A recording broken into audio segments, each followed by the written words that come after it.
So when we talk about this idea of melancholy, like Freud called it narcissism. And when we sort of try to normalize this, do we run the risk of, oh, depression, good?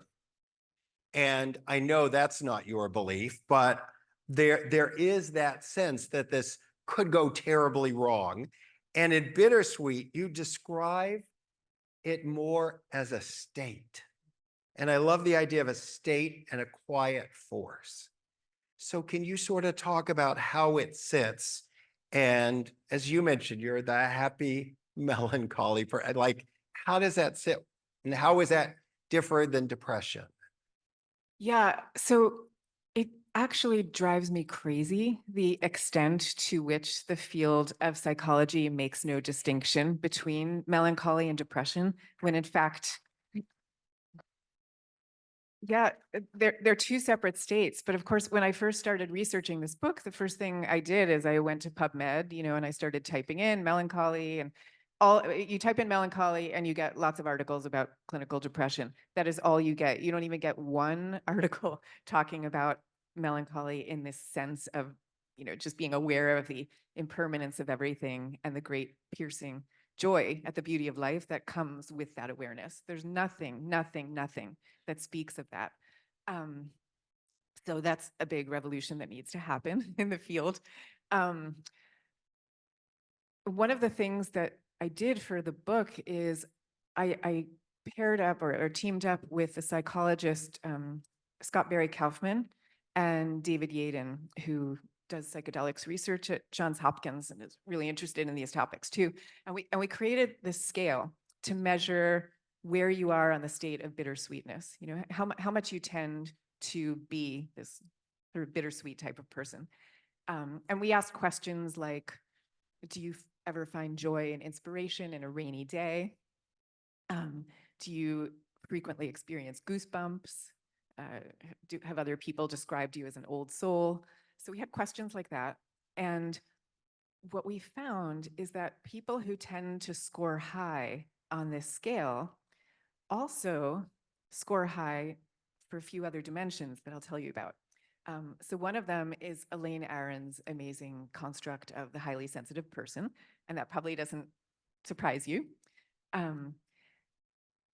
But people who score high on bittersweetness also score high on creativity, measures of creativity, and score moderately high on measures of experiencing states of awe and wonder and transcendence. And that's the piece that I think is missing from the way that we characterize what bittersweetness and what melancholy is and can be. And part of the reason that we miss this is because we did also find that there was a mild correlation, not a high one, but a mild one, between bittersweetness and anxiety and depression. And that's not really so surprising either, right? Because if you're somebody who is tending to feel everything pretty intensely, you can see how you might easily tip over into a state where it's not helpful to you, right? And you are kind of descending into a depression, which is, as I say, is not something that I would ever recommend or celebrate or anything like that. But we really do very much need to make this distinction. And the problem is that it takes a while to explain it. These are subtle distinctions, but they mean everything. So we have to figure out some kind of language to get it across. And I'm curious, how do we operationalize that in the office when, we talk about longing and can make us whole? How do we operationalize it when we see this?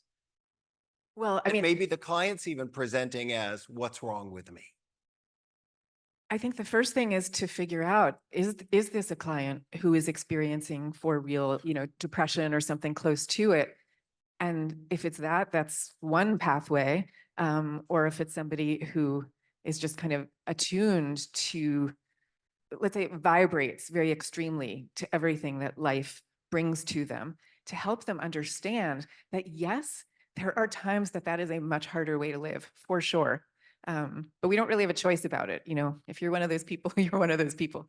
Um, and to understand how many gifts come along with that, you know, so to know, okay, when I'm vibrating very intensely to something negative that's happened or to a loss or to something I'm longing for, to just understand this is who I am and I'm going to hang out through it and wait for the intensity of these experiences to pass. But even while I'm in the depths of it, to understand that I also have this incredible gift to to experience that sunset that much more intensely, or to take the things that I see and observe and feel and shape them into a creative act or to an act of healing for someone. You know, there's the idea, it's centuries old, the idea of the wounded healer, which I see so acutely in your work and in your ideas about meaning. You know, and this comes from the Greek myths where, I don't know how to pronounce it, but Chiron was the wounded Chiron, a wounded centaur. And because he was wounded and because he was in pain, he then had the ability to heal others. And you see this again and again and again and again. I mean, it's there in your story. There's something in us humans that does this. You know, like after 9/11, we suddenly had a record number of people signing up to be firefighters. And during the height of the pandemic, we suddenly had a record number of people signing up to be uh, doctors and nurses and physician's assistants and so on. Um, you know, and there's the woman whose daughter is killed on a highway and she starts Mothers Against Drunk Driving. There's something in humanity that has this impulse to take our darkest depths and turn them into something when we feel we have the health to do it.